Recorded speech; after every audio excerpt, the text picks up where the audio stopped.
We'll move on to the last type of coordinating conjunction, which we call inferential or illative conjunctions.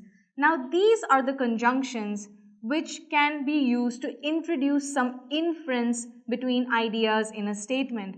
So, by inference, I mean that one part of the statement can be taken from or inferred from the other part of the statement. So, let's take an example to understand this.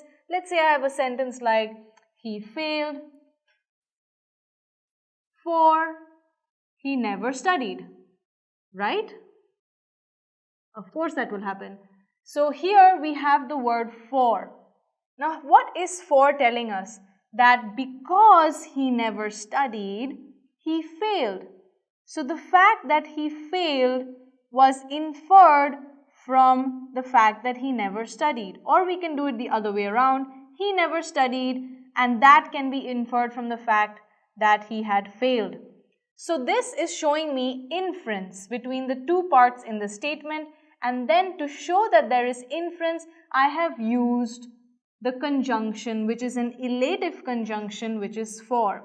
Now out of the fanboys conjunctions that we've seen, for and so come under this group of inferential or illative conjunctions. Let's take a look at how we can use each of these two conjunctions separately.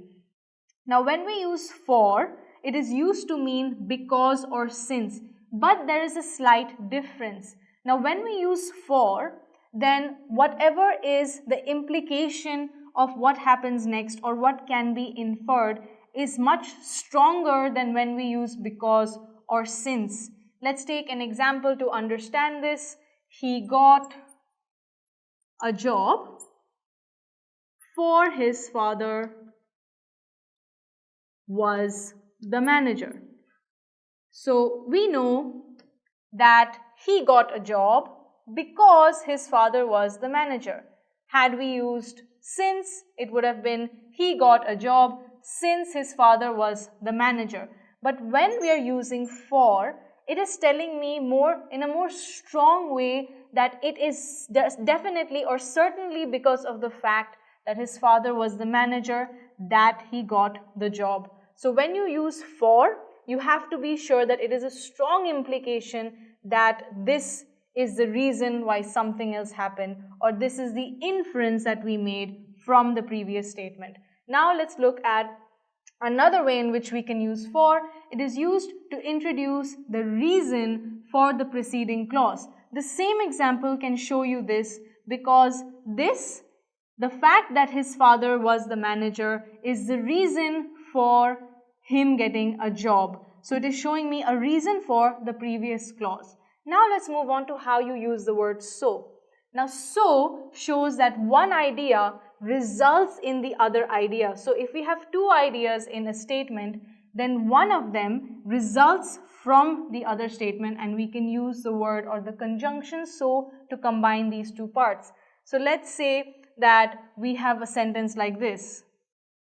She is not the only singer, so are her mother and brother.